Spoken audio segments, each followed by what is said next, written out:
Mike Browning of Nocturnus. Welcome back to 69 Faces of Rock.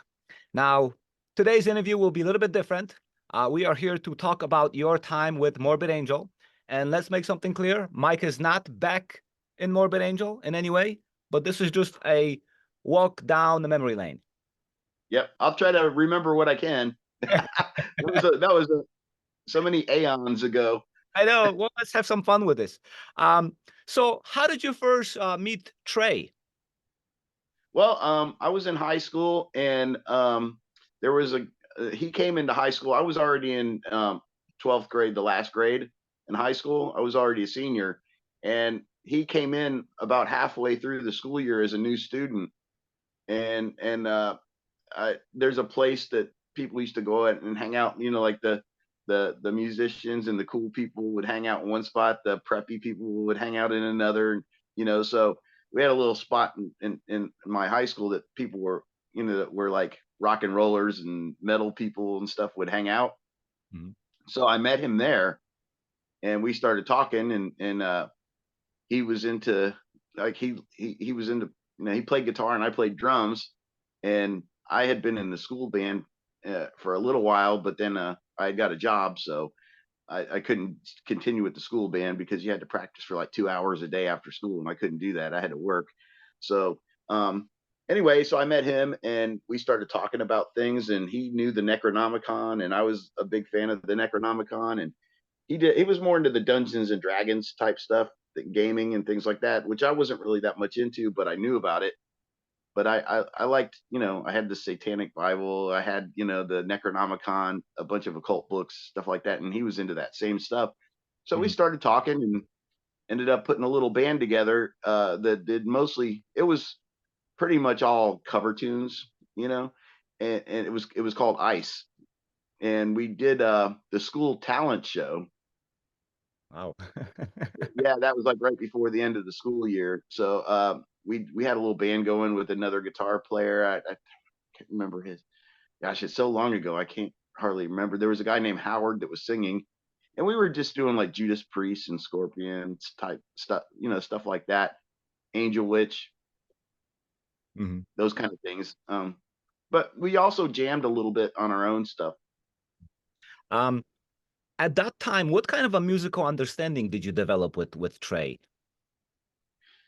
Well, we did actually want to go towards the route of doing our own music.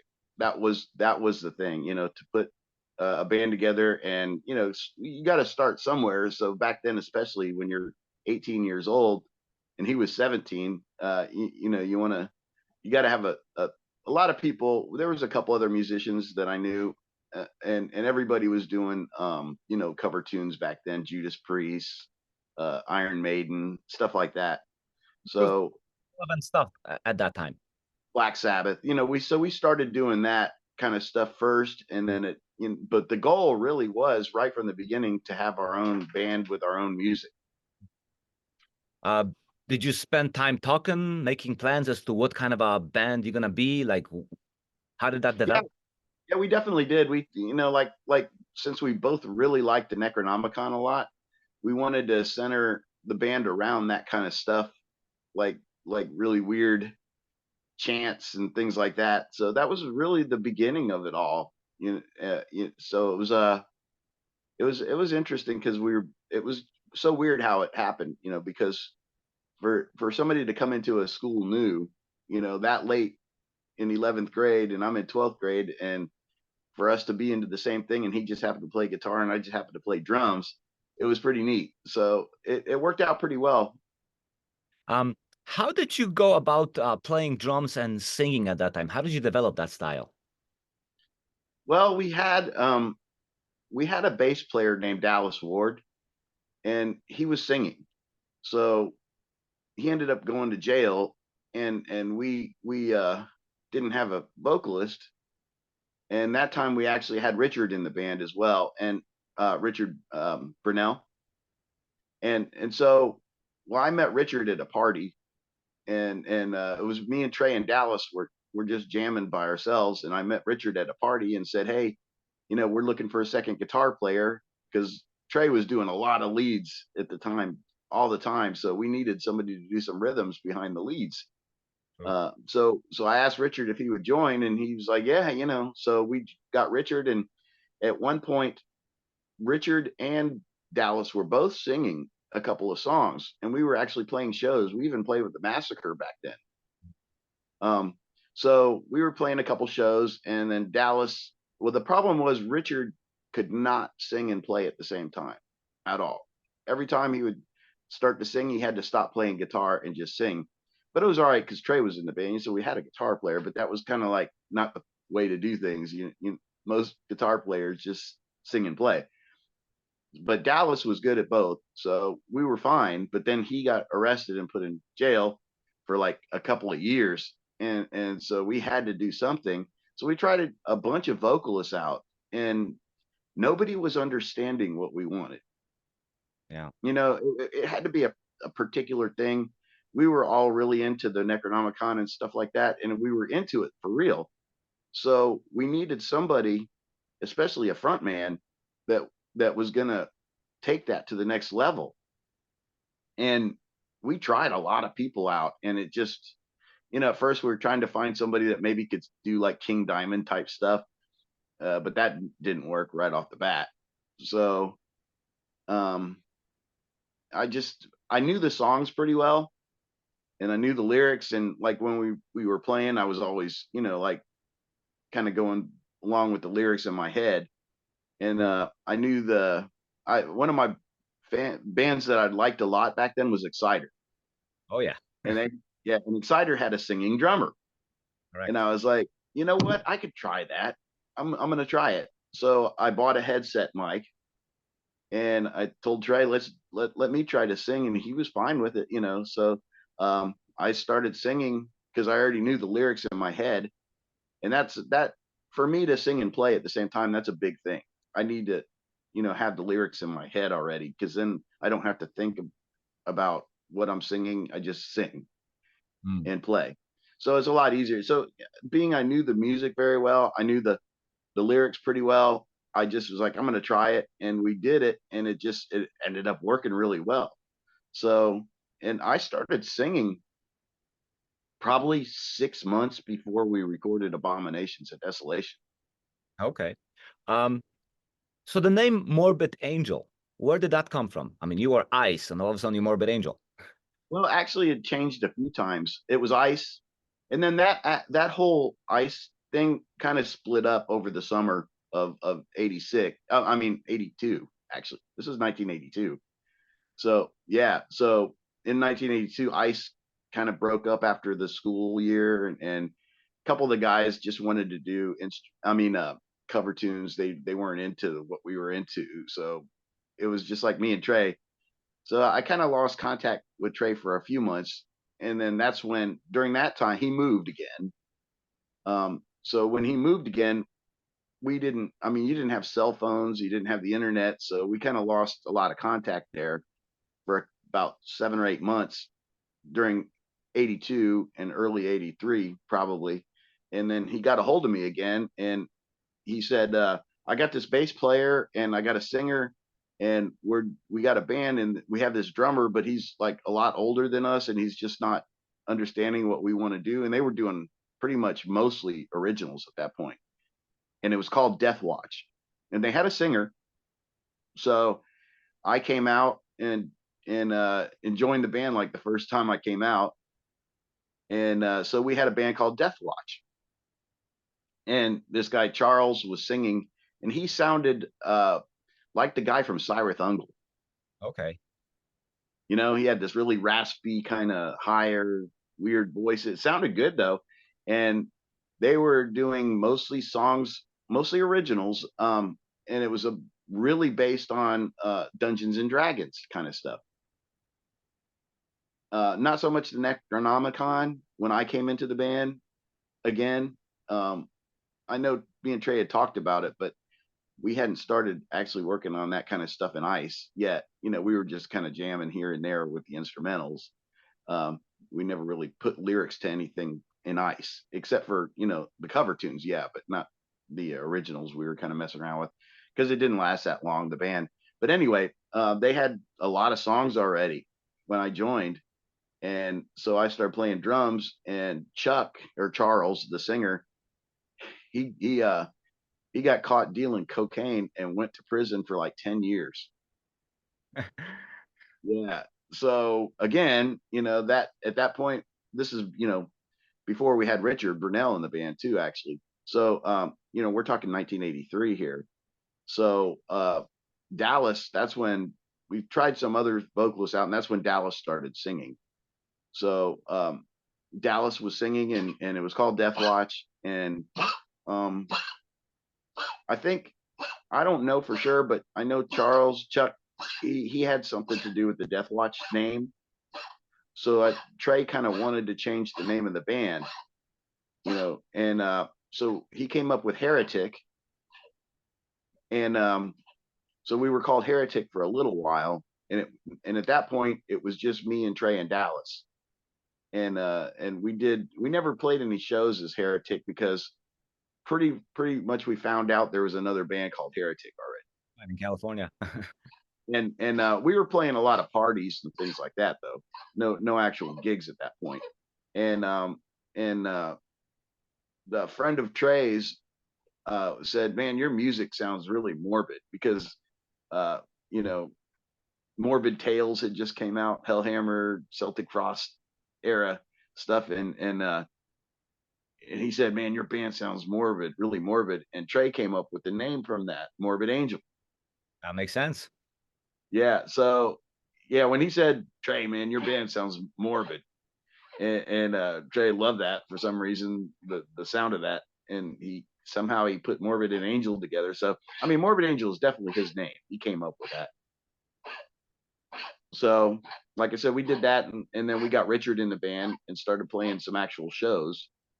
And if you hear my dog, that's my dog. He's got a bad cough. He's he's got a heart murmur. So if you hear a weird sound, that's him. But anyway, yeah. So we started doing shows, and then, like I said, Dallas got arrested, and Richard couldn't sing and play at the same time, so I started singing. So what reactions did you get from the audience when you started playing this morbid music, which actually inspired the name after all? Well, I mean, it was weird because we didn't sound like anybody else. We didn't sound like anybody else at all. So it was kind of a weird, because Trey just, in the beginning, he was just playing solos like crazy. And that's why, we wanted to get another guitar player in there. So, and then it turned out, I don't know how it happened, but Richard was able to play a lot like Trey. I guess because they started working together. And when you're young, your brain accepts things a lot quicker, and you can learn faster. And I think them two, when they started working together, it just really worked out pretty well. And then Richard started doing leads too, so we became Morbid Angel, and had two guitar players, and me singing, and Trey playing guitar, and Richard playing guitar. And then we got another bass player named John Ortega, and we got him. And that's when, at first, Trey was coming up with most of the lyrics before I started singing. Him and Dallas, actually. And the songs that Dallas had wrote, we kind of dropped after Dallas left the band and went to jail. We dropped those songs, and then started writing more new ones. And I started singing, so I started writing too, like Chapel of Ghouls, Hellspawn, Demon Seed. Those were all my ideas. And then we ended up getting a record deal pretty early. Even before that, you did some demos. So your first demo tape, Bleed for the Devil, how was that completed? Okay, well, that really is not, it's not really a demo. We used to record like every rehearsal we did. Okay, yeah. A lot of those kind of became titled and demos. People would trade those. Right. Yeah. And we were able to, since, especially when we were just a three-piece, I mean, the quality we got out of these boombox recordings was pretty damn good. And so we put together, well, a friend of mine that used to live in Tampa named Mike as well. Mike Manson was his name. He was a singer, and he lived in Brandon, but he moved. So I hadn't heard from him in a while. And one day he calls me up and says, "Hey, I'm in North Carolina and I'm in a band with this guy named David Vincent, and he's got a record label and a whole bunch of money backing him up." And he goes, "We're looking to sign a couple bands, and I knew you guys were starting to do very well with Morbid Angel, so he wants to hear some stuff." So we kind of made a boombox recording, which ended up being "Bleed for the Devil," and sent it to David Vincent, and he really liked what we did, and he sent us a record contract.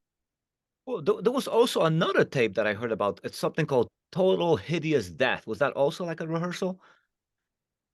Total Hit, yeah, that was. It may have been. I don't know if that had some live stuff on it too, maybe from a show that was recorded. But yeah, that was everything was. We did one thing called The Beginning that came out later on with a vocalist that we had tried out. This guy named Kenny. He said he could sing like King Diamond, and this is when we had Dallas was trying to sing a little bit, but we had Richard in the band, and so this guy, he was a lot older than us, but he had a big, huge PA system. He was really connected into the music scene in Tampa, and he said I could sing like King Diamond, so we tried him out. And he had a friend that had a little home studio, so we went and recorded a couple songs there, and Kenny sang on it. I don't know if you've heard that before, but it's got the real high pitched vocals, I did hear. and Dallas did the backups. So when we heard it, Kenny's voice just wasn't right for us, and he was much older. He wasn't into the things we were into. He had completely different ideas than we did about what we wanted to do, Mhm. and so he just didn't work out. And then that's when Dallas started singing, because Dallas did some backups to kind of show Kenny how the songs went. And so that we did do that recording, but that was just like a 1 day thing that we just kind of went in there and did like a couple of songs, and for Kenny to put some vocals down to see what it sounded like live, like in the studio, because he said he could sing like King Diamond, and it well, it Um, is what it is, but it didn't work with our music. at the time, what were your concerts looking like? What was that live experience like? What was what? Concerts. What was the live experience like? Like what image did you develop while being on? Well, we tried to we well, actually, when we got John Ortega, when we had Dallas, we had like urns and stuff like that on stage. We had like these little statue things that had evil faces that we painted on it, and we used to bring props, and kind of like how Slayer did when they first started out. We had the big upside down crosses and things like that we would get from graveyards, and we'd bring them up onto the stage and that kind of thing. And Trey actually would go get earthworms, Okay. and he bought earthworms, and he would like he had them in a little cup on stage on his amp, and he'd turn around and put them in his mouth, and he'd like do a solo and let the earthworms come out of his mouth and stuff like that. So we used to do some crazy stuff. And then when we got John Ortega in the band, he had a friend that knew how to do flash pots and stuff like that. So we actually had some of that going on too back then. There's a show we did at a place called, I think it was called Teens or something, in Brandon, and it's on YouTube. I believe it was like April of 1986, and Got that video through like tape trading back in the 80s. So I've seen yeah, that. yeah. So that's yeah, there's a video of it, and you can see the flash pots going off and things like that. So we were starting to build a stage show as well that had some neat stuff to it, but it was very amateur, but it was still kind of cool. It's fun. And Fun. At that point, did you get any other label interest besides the Grotesque Records? it was Goric Records. But no, actually we didn't. We weren't even trying to get signed at that point. Like I said, my friend called me up and said, "Hey, I'm working with this guy that's got a big backing, a record label, a bunch of money behind him, and he wants to sign a couple Florida." I think he wanted to sign Massacre really bad too, but for some reason they held out and went with a big, different label. So we didn't. I don't know. The contract that David sent us was really good, and it was like 50%, of the sales. So Wow. that's huge for a band to get that. Before we get into it, what was the Florida death metal scene like at that time? Because I mean, there were quite a few bands coming out that later on, were very dominant in the scene. Well, this was still pretty early, So we had Nasty Savage was probably the biggest one at the time. They were pulling a lot of people at their shows, and of course, Sabotage was big, and they weren't. Neither of these bands were death metal, but back then, death metal was barely a thing. It really wasn't. Even Slayer's not death metal, so we weren't really thinking death metal back then. It was still when everything was still metal. I was So thinking, let's say alongside Chuck Schuldiner, guys from Hellwitch. yeah, that I mean there were a lot of bands, but we were all mixed up back then with different like shows we did. We could play with Hellwitch, we could play with Massacre, we could play with anybody, Nasty Savage. Really, there weren't separated shows so much back then. There was a band called Oblivion from Brandon, that not the bigger one, but there was a different. There's two Oblivions, but at least so. But the one for Brandon, they were doing, and their singer was doing like he was like doing magic shows on stage, and they were more metal, like and Siren. You had Siren, of course. So the metal scene was really pretty united, no matter what type of metal you did. Mhm. But like Massacre and Death, they were in Orlando. So that was back then when you didn't have the internet and all of us were young and didn't have really good transportation. And Florida is terrible for transportation as far as mass transportation. There weren't trains going back and forth. So if you wanted to go from Tampa to Orlando or the other way around, you had to have vehicles to drive that were, and so I mean, we did some shows with Massacre. We did one with Death back then, and so things were starting to go pretty good in '86. But with when everything fell apart in Morbid Angel, that kind of like went its own way. So around that time, 86, you started working on Abominations of Desolation, your album. What can you tell me about the process of recording and writing those songs? Well, I mean, the only time we were ever in the studio was that one day to record those other songs, and it was a weird experience. For some reason, I don't remember it very well how it went because it happened so fast. We just went in there and kind of set up and played live pretty much and recorded and uh and then he did the vocals the next day. We weren't even there. I think just him and Dallas went and did the vocals the next day. But we weren't really prepared to do an album at the point. Everything happened so fast. When Mike called me and said, "Hey, you know, put together some songs and send it to me so I can let this guy listen to them." He was in a band with David Vincent, and he was the singer, and David was the bass player. I believe they were called something like Barren Cemetery or something. Um, but anyway, and so we sent him that rehearsal tape that sounded really good, and and he sent a record contract like right away, and he wanted to move on this stuff. He was like, okay, we got the record contract in like March, and in May we were in the studio in North Carolina recording an album. So did they And, finance that recording? what was that? The Recording? the internet's kind of screwing. What was that? Did David Vincent finance the recording of the album? Yes. Yeah. So he sent us a record contract and we signed it. And he got um, Bill Matoyer. I don't know if you know who Bill Matoyer is, probably. He's a very good engineer, producer guy. Yeah. And so he said, I'm gonna have Bill Matoyer produce the album since he did the first Slayer record.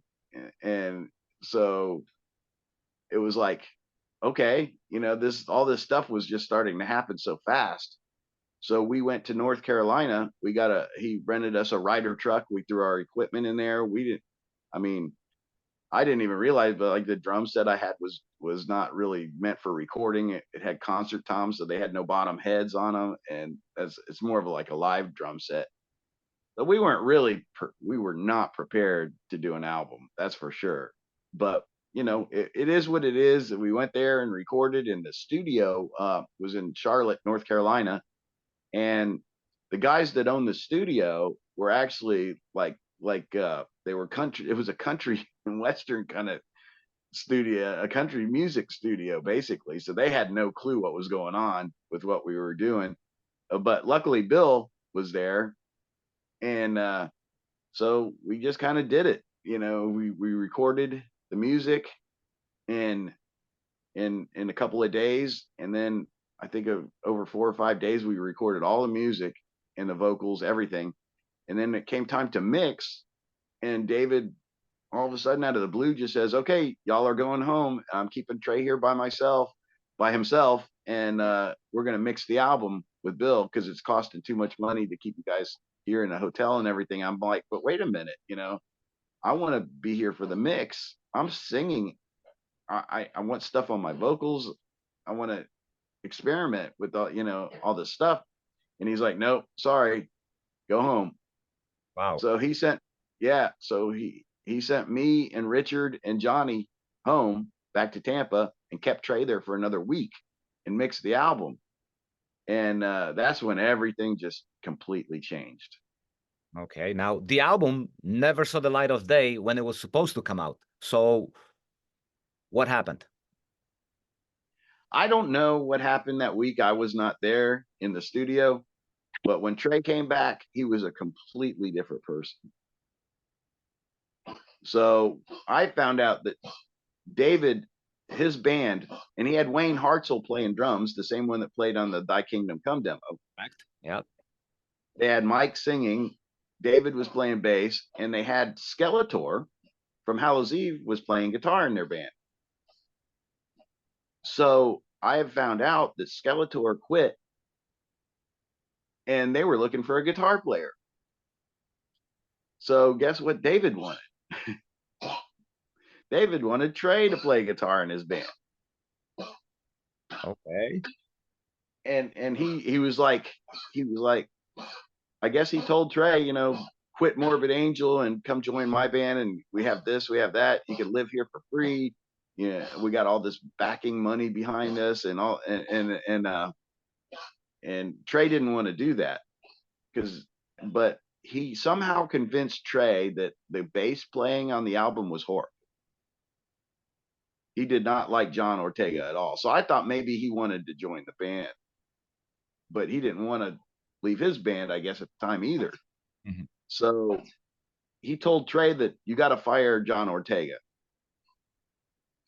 And Trey came back and he said, "We got to fire John Ortega." And I'm like, "Why?" You know, I didn't think anything was wrong at the time. And if you listen to Abominations, the bass is actually not bad on there. There's nothing I did.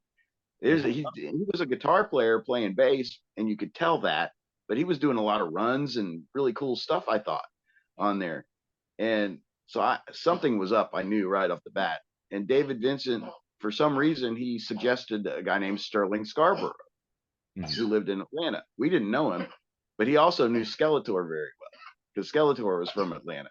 So see how this little group of people kind of came right into Morbid Angel Definitely. in 1 week. Mhm. You know, in like 1 week, all this weird stuff happened. So we did have a show booked. We had that really big show, the Memorial Day one that's out on the beach. That's a lot of people, you know, saw the videos for. And Massacre was playing. A bunch of bands were playing that. It was like a big festival. Yes. And so Trey said we had to fire Johnny, but we had the show booked, so we were still going to do the show. But he didn't tell Johnny yet. He told me and Richard what was going to happen, but we didn't know. So we did the show, and right after the show, he fired Johnny. And Sterling came down from Atlanta, and David was financing everything at this point. And he was kind of like the puppet master, you know. And yeah, so it's funny because that show that we did in May, the one, the Rocky Point, it's called Rocky Point Beach Resort show. You can actually see David Vincent and Mike, the singer that I was talking about, walking around because they came, and Wayne, I believe, was there too. Wayne Hartzell. They all came down from North Carolina to the show, Okay. and in the audience you can see them walking around. David Vincent's walking around watching Morbid Angel play, which is a funny thing if you think about it, you know. But that was Johnny's last show, and so Sterling came down, and the plan now. This is what happened. The plan was for us to have Sterling learn the songs and redo the bass tracks. So that's why the album didn't come out at first. Okay. But other things started happening, and me and Trey got into a really big fight over a girlfriend, and the next day the band was split up. So it was like out of the blue, it just bam, overnight, Morbid Angel was split in half. Wow. And so Trey said, I'm moving to North Carolina, and he told what I found out was he told David Vincent that he was not going to come there alone, that he wanted Richard to go with him. Mm-hmm. So Richard and Trey moved to North Carolina, and me and Sterling stayed here in Tampa and formed Incubus, which was Sterling's old band before he joined Morbid Angel. Yeah. So that's why the album never came out. It got shelved, and David was now in Morbid Angel, and Wayne was now in Morbid Angel with Trey. That's what he wanted all along. So that's what happened, basically. That does make sense. When you kind of look back at your time with Morbid Angel, how do you reflect on that nowadays? I mean, before that 1 week where everything changed, we were doing great. There was no problems. In fact, if you even listen to the recording, there's a recording that's circulating of us practicing with Sterling. Mm-hmm. Okay, and you can hear Trey talking to these guys that did the recording. Yeah, this is one of our new songs. This is and we were actually playing Reanimator's Mutilations, which was one of Sterling's songs, because when Sterling joined the band, he's like, I want to do a couple of my songs in Morbid Angel. So there's a recording of Trey all happy, saying how great things were. The album was already recorded at that point and everything. Mm-hmm. So what happened after that? Now he considers the album a demo, which it's not. Mm-hmm. Abominations is not a demo. No, it's not. We had a record label, we signed a record contract, we recorded an album, and it's an album. The fact that it didn't come out because of all these other circumstances had nothing to do with Trey considering that it's a demo. No. And in 1991, it did Yep. come out, right? Through Earache Records. What did you What make does of it that say up in release? that corner? What does it say up in that corner? It's a very small print. This is not the new Morbid Angel album. It just like a notice saying that it's not a new release, but a archival release. Right, but it says that it's an album. Yeah, it is. It was always an album. Right. I think we You don't established that. record, an 8 or 9 song demo. You just don't, with Bill Matoyer and a big budget and all that. It was an album. So the fact that Trey tries to call it a demo, I just don't understand that. The odd thing about this, there's like no mention of you or any band members who played on it. It's like if no one knows the history of the band, they don't know what to make of it. Right. And that was done on purpose, of course. Mm-hmm. See, David Vincent owned the recordings. Okay. So he sold those recordings to Earache. Okay. And under the contract, I guess that he sold that album, he sold it to Earache to make, I don't know, $10,000 or something he made. And then Trey made all the well, half of the royalties. Even David made royalties off of it and didn't even play on it. Oh, I made nothing. Richard made nothing. John Ortega made nothing. And it also, Trey says that Sterling played bass on that, but he didn't. John Ortega played bass on that album. hmm, So I don't know why all these things changed and all these tall tales were told about John Ortega not playing on there, and that was Sterling playing bass, and the album not being good enough. And it just, I don't understand, and that it's a demo. I don't get that at all. But it is what it is. I can't stop other people from trying to spin things the way they want to see it. But facts are facts. hmm. When it all comes down to it, are you still proud of the recording you've made back then? Well, it's very juvenile in some ways. Mhm. We had fun. We weren't ready to do an album, but we did it, and it is what it is. I like it. It definitely has a feeling to it, and it's real. Definitely. It's real. What we did, we were playing shows. So, I mean, we were pretty familiar with the songs because we were playing them live. So it's not bad. But if I had known more things about recording at the time, we could have made it a lot better. Of course. And I know Earache bought those recordings from David Vincent. So if they wanted to, that album could get remixed and Pro Tools, and Pro Tools wasn't even a thing back then. True. That album was recorded on reel to reel 24 track on a mixing board. Yeah. So it could be remastered. It's been remastered, but it could be even remixed and made a lot better. But I don't have control over those things. So Yeah. What did you think of Morbid Angel after you were no longer in the band? well, I mean, things happened the way they did. For a while, Trey and I didn't like each other, and I think David always hated me for some reason. So I didn't. I mean, there was a point where we were still talking because even when they all moved back to Tampa and they got Pete playing drums. He wasn't, like I said, Wayne Hartzell was playing drums at first after me, and then they got Pete, and then they moved back to Tampa. So at that point, we actually talked to him because we were in the same rehearsal warehouses that they were in, and I was in Nocturnus, and they were in Morbid Angel, and there was like two warehouses down. We were practicing from each other, so we would see them every single day that we went to practice. And back then, we were all young. We were practicing like 5 days a week.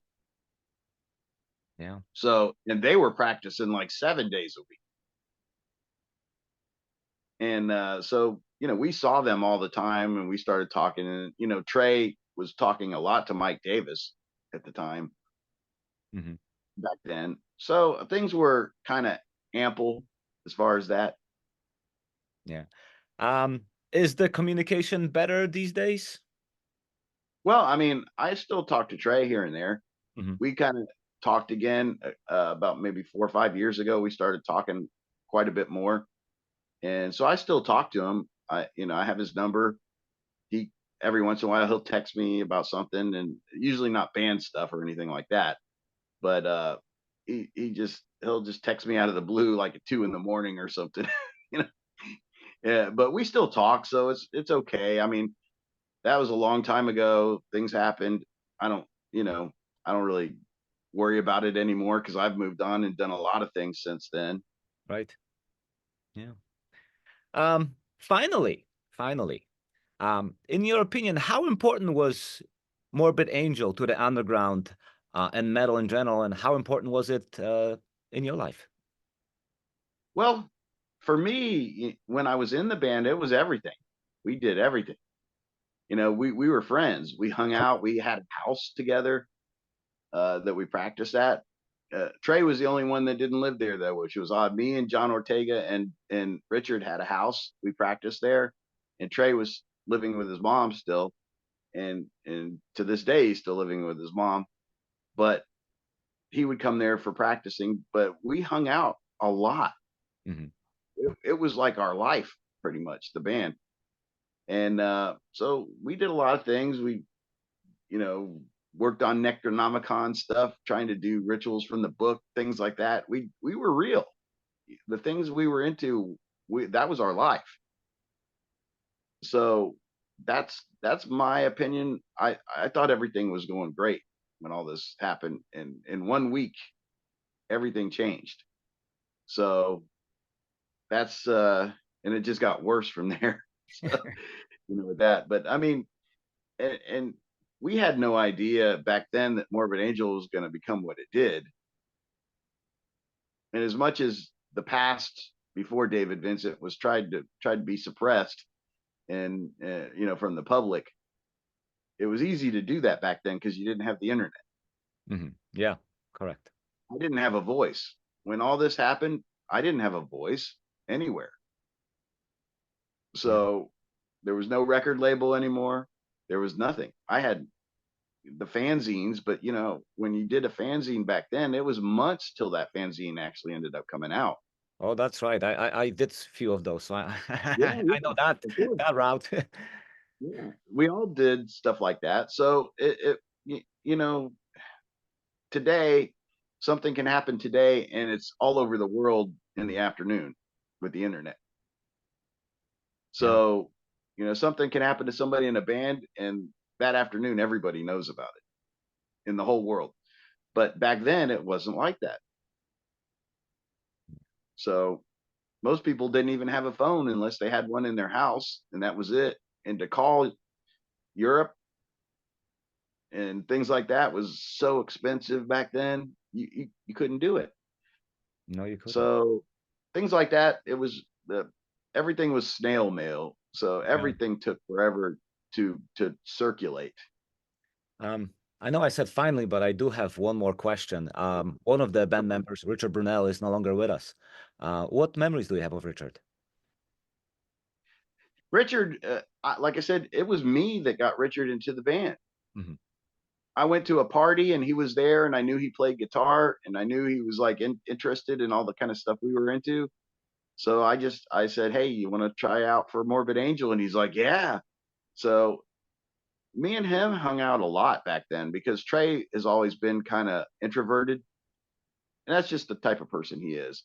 But so me and Richard hung out a lot. Johnny had a girlfriend back then, so and so when we had that house together, me and Richard hung out all the time. We used to go out, to the bars and hang out, and so I I I was pretty good friends with him Mhm. while I was in the band, and even after we still talked a bit, and then they kicked him out of Morbid Angel, and we still became friends. And the weirdest thing about this whole thing is Richard. I had went into a restaurant with my mom and my daughter, right? And not this was like maybe 3 months before Richard passed, Mhm. and Richard was working in the restaurant. I didn't see him, but he saw me at the front counter. He was back in the cook area. And so we're eating at the table, and Richard comes walking out. He's like, "Hey, Mike." And I'm like, "Hey, Richard, you're here." And the restaurant was right by my house. And it turns out he was living just like half a mile from my house.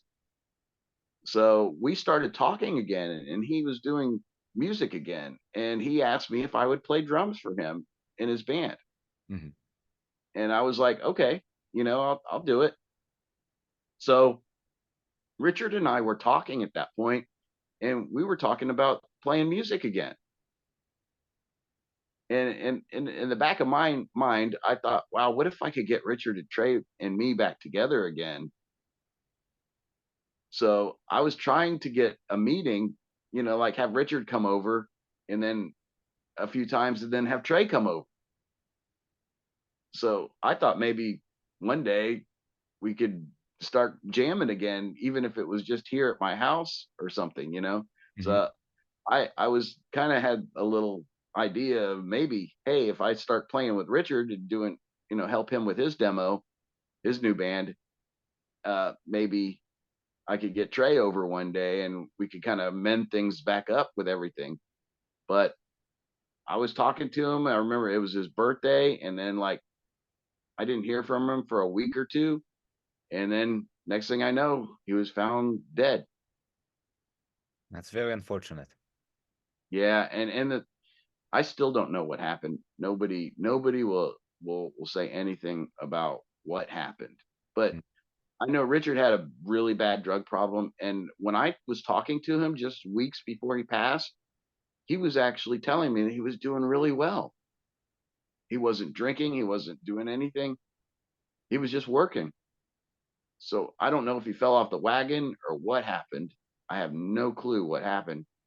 And there were some other guys that he was kind of jamming with too. They needed a drummer at the time. So, but the bass player and vocalist and stuff that he was jamming with, I talked to them and they didn't even know what happened to him. So his family, I believe his sister found him, and nobody will say anything about what happened. It's very sad that he's gone. He was a cool guy. He really was. I mean, he had his problems with drugs, or they had problems with him. He couldn't shake it. So, people have those kind of, some people just can't shake their drug habit. They stop for months and sometimes even years, but a lot of times they go back.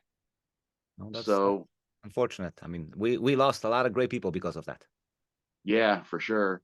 And drugs will, I've done my share of stuff in my life. There's no doubt about that. But, nowadays I'm just trying to stay alive. I know, right? Staying So, afloat. you know, we, Um, we I'll be 60 this month, so it's just like, hey, I just want to wake up tomorrow. So I don't want to play around with something that I might not wake up tomorrow with. yeah. Can't comment on that because I'm trailing right behind you and I'm feeling the same way.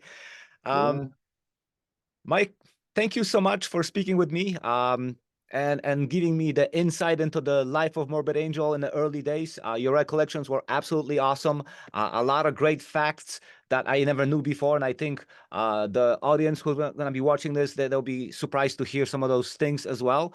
Thank you so much. yeah, no problem.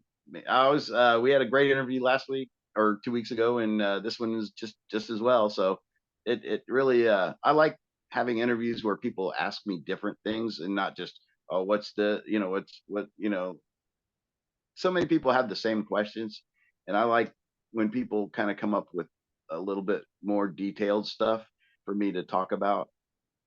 Yeah, it So just it, takes a little bit of research and well, I lived through that time. So a lot of the questions I asked you were my observations from those years, and like you said, not being able to fully comprehend what was going on because there was no internet, right, because right. all of the information was withheld and then became irrelevant and it was withheld forever. And but during this little chat, I mean, you brought a lot of things back to life.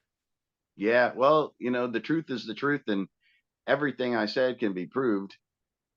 So that's why I can say what I do, because it is the truth. And that's all you can do. Once Yeah. again, thank you so much. All right. Thank you, Mark.